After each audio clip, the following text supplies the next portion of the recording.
All right, so I'm obviously not going to bleach her hair again, so I'm just going to do the technique so you guys can see what I do.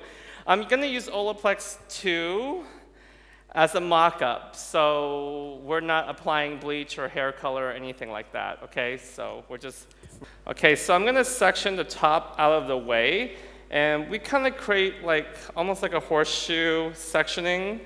And then I pivot down to a point back over here. Let me actually spin the chair around. Turn around, bright eyes. Okay, we're gonna twist this out the way. Ok, crea una sezione ad horseshoe, quindi a ferro di cavallo che va dal sopracciglio all'altro sopracciglio girando per tutta la testa e lo fissa. Seziona la capigliatura in due.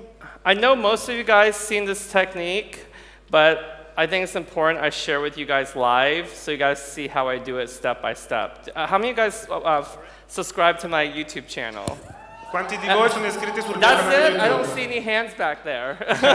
Because if you don't, you should. There's a free education video up every week. So you definitely should check out my YouTube channel. Quello che trovate sul mio canale è un education gratis per voi tutte le settimane.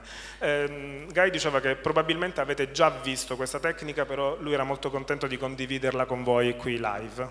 So I'm going to assume that you guys follow me on Instagram, yeah? Yes?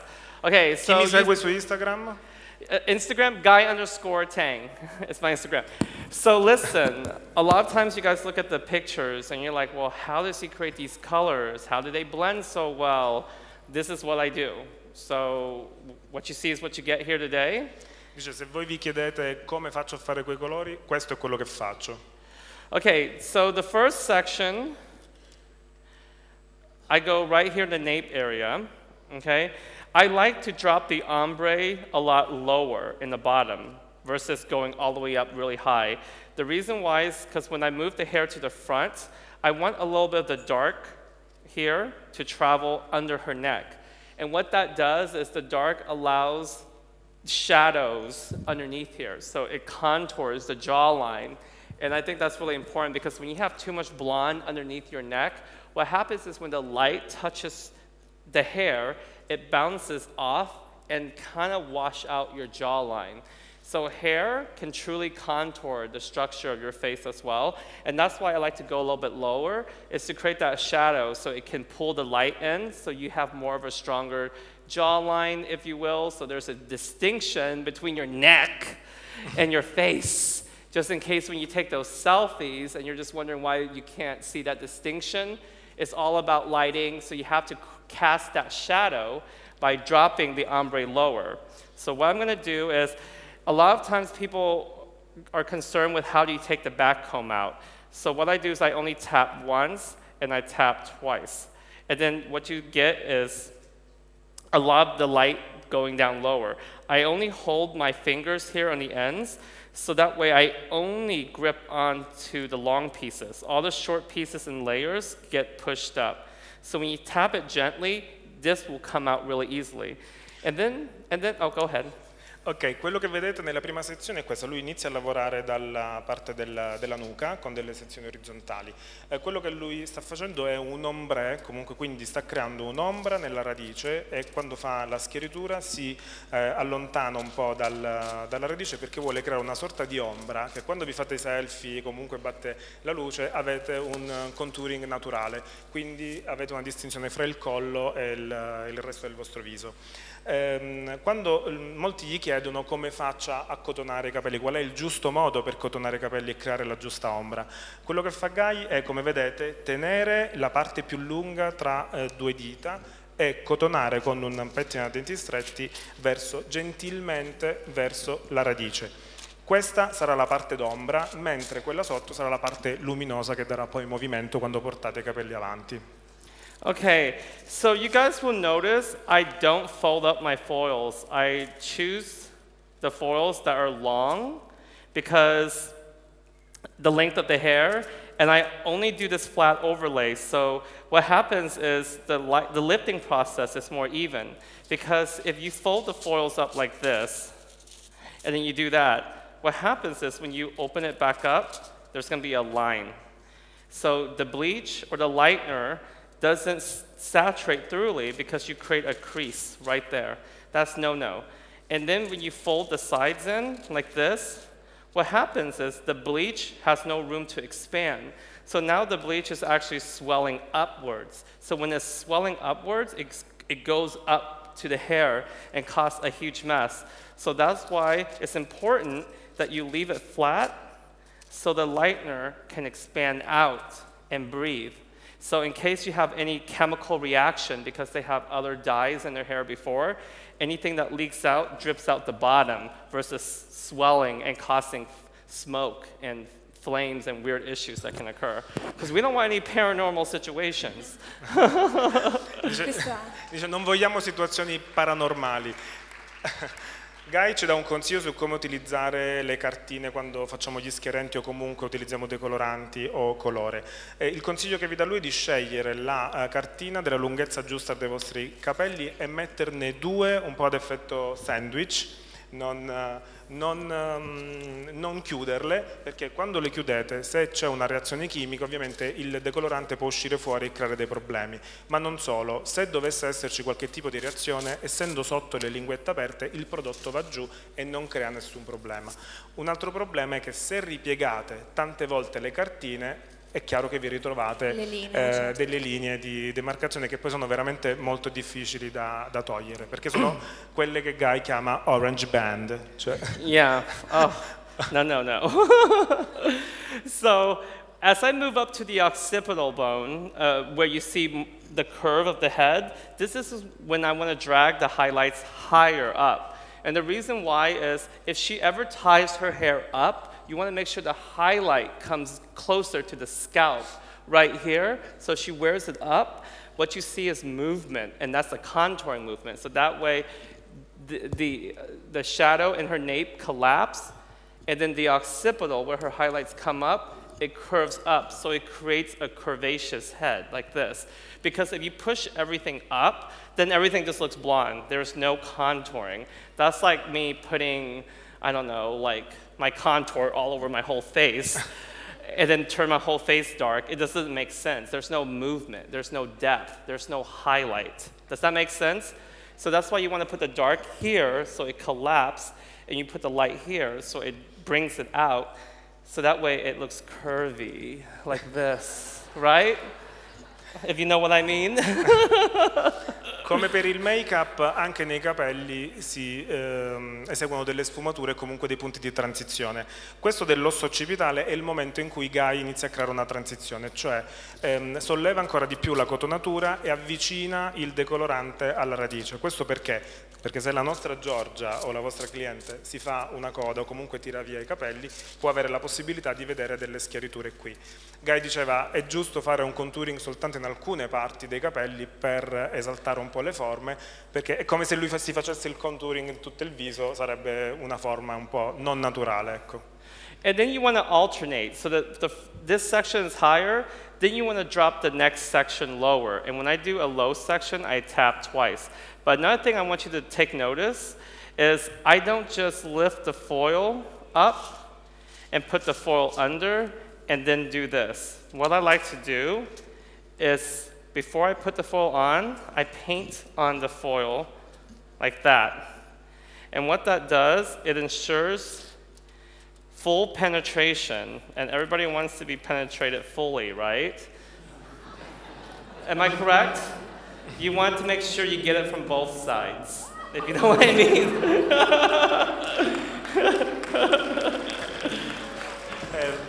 Per garantire una corretta penetrazione del colore, non va a mettere prima la cartina e dopo il colore, ma sporca un po' la cartina e la mette sotto i capelli e poi mette il colore. Is he translating it correctly? Yeah. Is he using the word penetrated? Yeah, I used. Yes, okay. Yeah, I want them to understand. Just talking about the right way to penetrate. Yes. It's right? Yeah, under and on top. Okay. Dice il giusto modo è uno sta sotto e l'altro sta sopra, e la penetrazione è assicurata.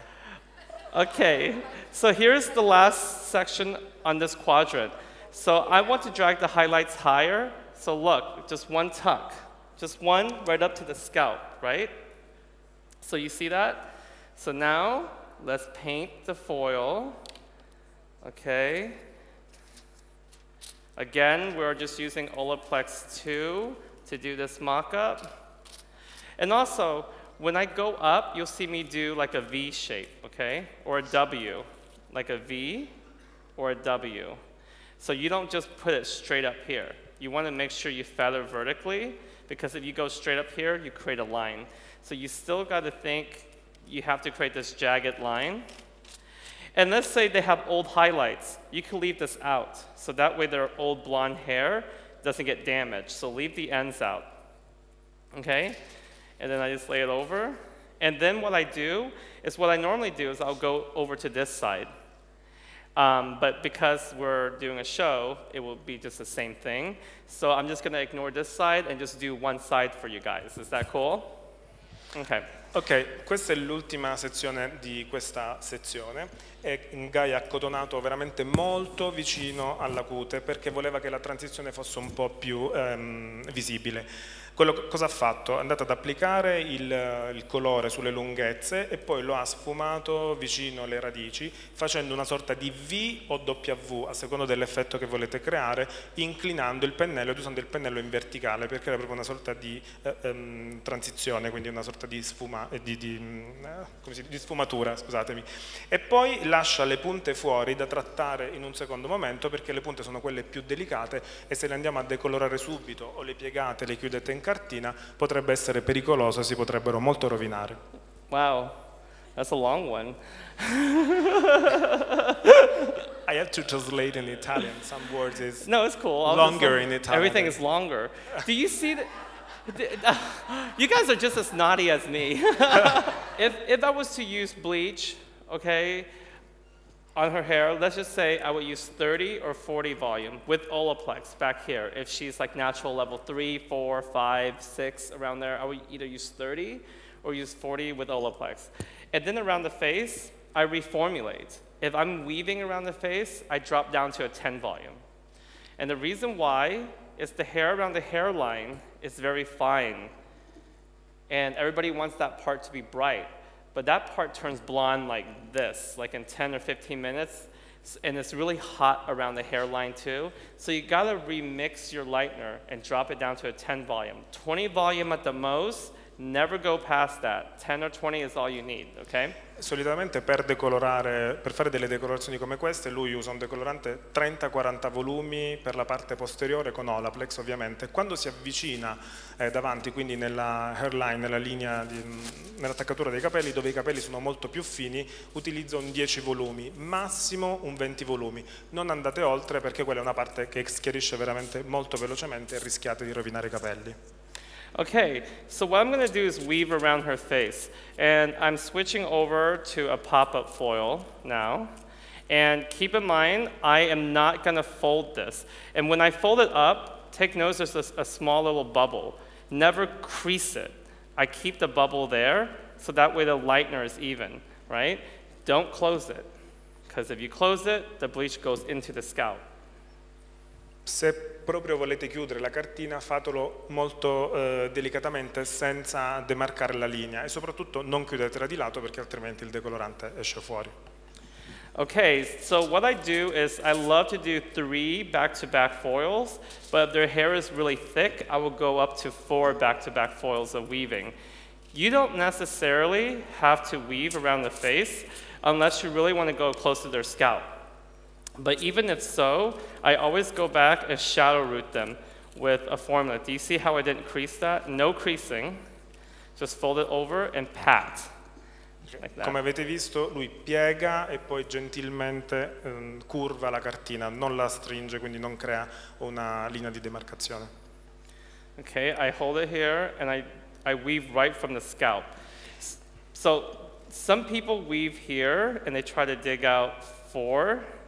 See, they try to do 4 stitches. When you do that, it looks very stripy. Do you see that?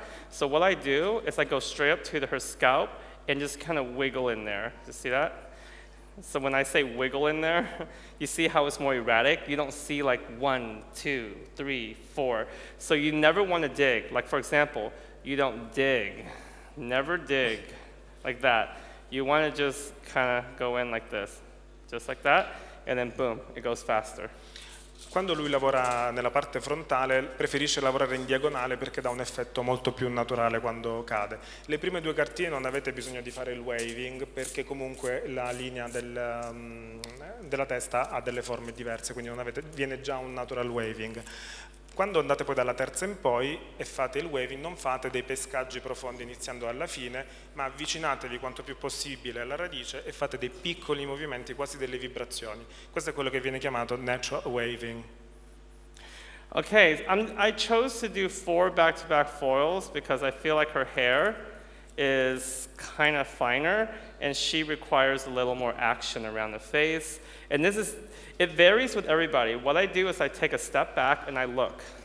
I look at her hair. I go, how much lightness do I want here, right? So that's how I know. You always have to take a step back and never look at the highlight just from the scalp. Look at it on the ends. So by that, I mean, after I put my last foil down for the weaving, okay, so let's say we have some highlights here, right? We want to make sure we leave her ends out. Fold this in. Okay, so now you have this piece hanging out. You guys see that? You guys see Riuscite a this? vedere che avete questi capelli che sono rimasti fuori dalle cartine. Okay, so I make sure I over-direct it forward, and then I'm going to back comb that. Quindi le porta nella direzione opposta e li cotona. Okay, and then we're going to paint Metto un po' on di this colore sulla piece. cartina. And this is how you get that really blonde piece around the face. Questi saranno proprio delle ciocchette che saranno veramente molto bionde attorno al viso e daranno un po' più di luminosità. Guy poco fa diceva, quando fate delle cartine davanti, allontanatevi e pensate quanto voglio che sia chiara questa parte e a quel punto vi fermate e non fate più cartine. And it depends. Sometimes I do a foil overlay if this part is already lighter. But if I feel like it's not light enough and I really want it to get really light, what I do is I pull the foil slightly like that, and then I fold it up, and then I wrap it on itself like this. I anchor it with a clip like that. And the reason why is when it's up on the scalp, it's hotter. So it gets really, really blonde, right? But remember, if it's very damaged, you gotta be careful. So let it hang here because there's no heat. Up here has heat, right? So you want it blonder, put it up, fold it up. You want it to be more careful, let it hang down here. Okay? Un consiglio che vuole darci Guy è se volete le punte molto più chiare ma i capelli non sono rovinati, potete avvolgere la cartina e puntarla qui sulla radice dove c'è più temperatura, quindi è molto più caldo e la schiaritura è più forte. Se non volete dei capelli molto schiariti o comunque i capelli sono danneggiati, lasciateli dove è un po' più freddo. So now this is the last section, and what you never want to do, you never want to stand here and back comb it this way. You want to go parallel to the section. So because the foils, we're over directing it, you want to stand your body position here and hold the hair like this, and then back comb it just like that. Always go parallel to the section, so that way, well, you want our life. What am I saying? You want everything to be even and balanced. I'm about to go into a personal tangent there. Okay, go ahead. Ok, l'ultima sezione non la andiamo a fare orizzontale, ma ci muoviamo secondo le sezioni precedenti, quindi in diagonale, per creare una transizione più morbida. Andiamo a cotonare le radici e applicare lo schiarente sulle lunghezze. Okay, do you see how I'm holding it this way? Not here, but here. And the reason why is after this drops, it blends and it moves. Let me take that out your way. So when it drops, it blends. If you go here, push up, there's going to be a line. So because you're doing it this way, it stretches and flows. Se lavorate in orizzontale ovviamente vedrete una transizione netta, se invece lavorate in diagonale e comunque poi posizionate la cartina in diagonale avrete una transizione più morbida e quindi ci sarà una sfumatura più morbida lungo tutti i capelli. Vedete, pinza i capelli per evitare che si spostino. What I like to do is take the foils away from the face because it's like this, right? So what I like to do is at this point, to ensure that it doesn't over-process because of the heat around her face, I clip that back, just like that. Make sure I fold everything nice and tight. But this is important, because when you do it like this, it doesn't get too hot right here. She's sweating, her foils is sticking to her face, then she gets too blonde, not cute, right? Per evitare che sia troppo calda e quindi troppo schiarita con il rischio che si danneggi, porta tutto nella parte posteriore, sempre in diagonale e ferma con una clip. Okay, so the hairline. Everybody's hairline is different.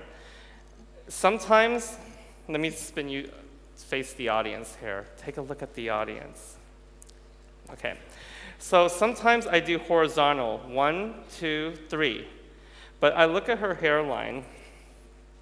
If you look at her hairline, she kind of has a V shape, right? So I can't foil from here. It wouldn't make sense. So I have to do the foil in this section and then this section. And what you have to really consider, I'll show you. Never foil the little baby hairs. Do you guys see these? Never foil them. I find that a lot of times I'll see some folks try to foil these guys. No good. It looks like you're balding, right? And it looks like, ooh, it's too bright right there. Your face blends in with your highlights. No, no, no, no. Always leave the short hair, little baby hair, dark. Because you have to have a distinction between your forehead and your hairline. Because you don't want to look like you have a 5 head. You got a 4 head, not a 5 head. Make sense?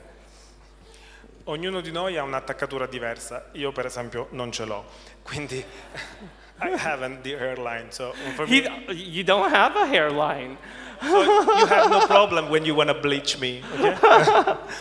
Ognuno di noi ha una linea differente, quindi un'attaccatura differente, quindi è giusto lavorare nel corretto modo. Giorgia ha un'attaccatura V, quindi sarebbe brutto comunque lavorare in orizzontale perché andremo a lavorare veramente molto male. We have to start your foils right here. Yeah.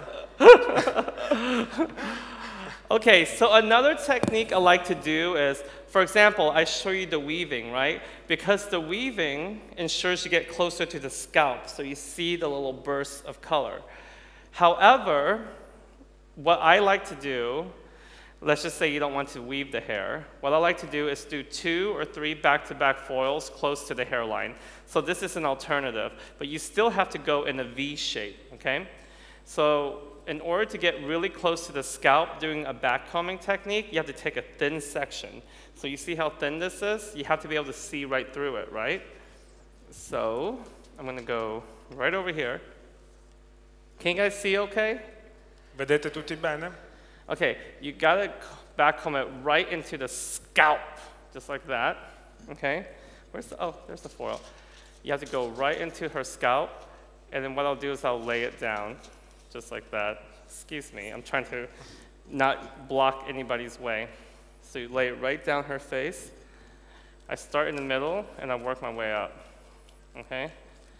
The key to beautiful color is all in the toning process or glazing process. It's not during the bleaching process, right? Bleaching is to lighten the hair. But if you really want tones, like you're seeing on the models here, that's not from the bleach.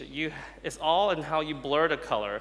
Ok, quello che dice Guy è il successo di una bellissima colorazione è non solo fare delle ottime schiariture e ottenere un giusto fondo di schiaritura, ma il lavoro più importante è quello della tonalizzazione, cioè scegliere un toner giusto che neutralizzi i fondi di schiaritura e ci dia il risultato che vogliamo.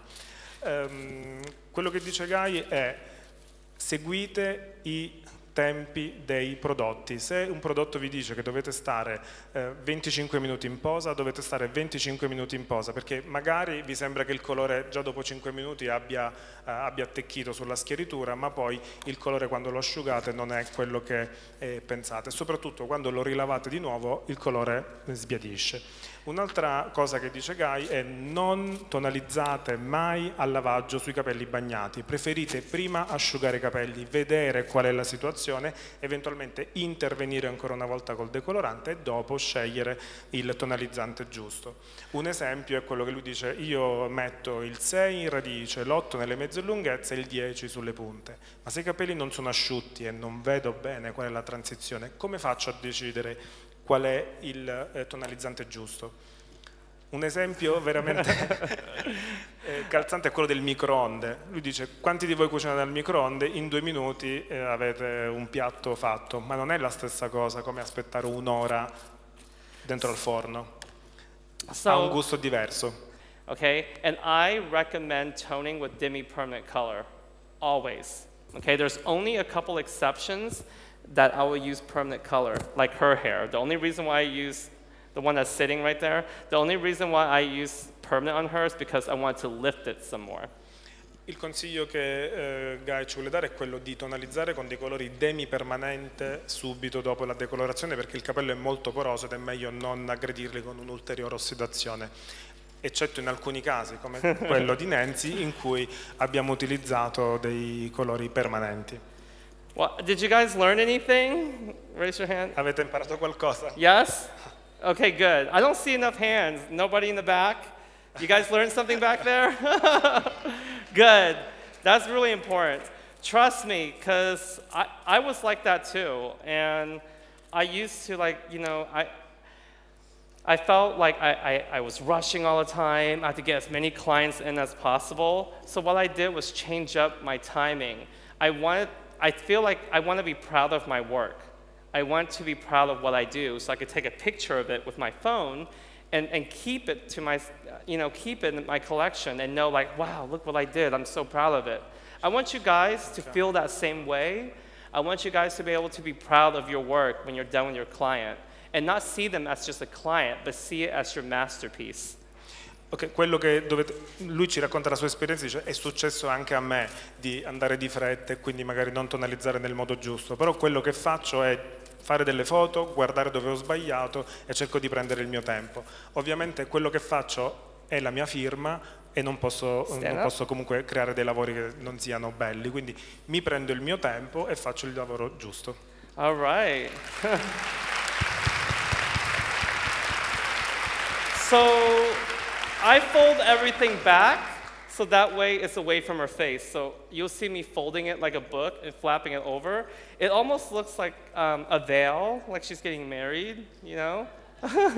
Like a train, a ha portato veil. tutto indietro creando una sorta di velo come una sposa per evitare che sia davanti il viso e dare fastidio. Grazie. All right, she's gonna walk off.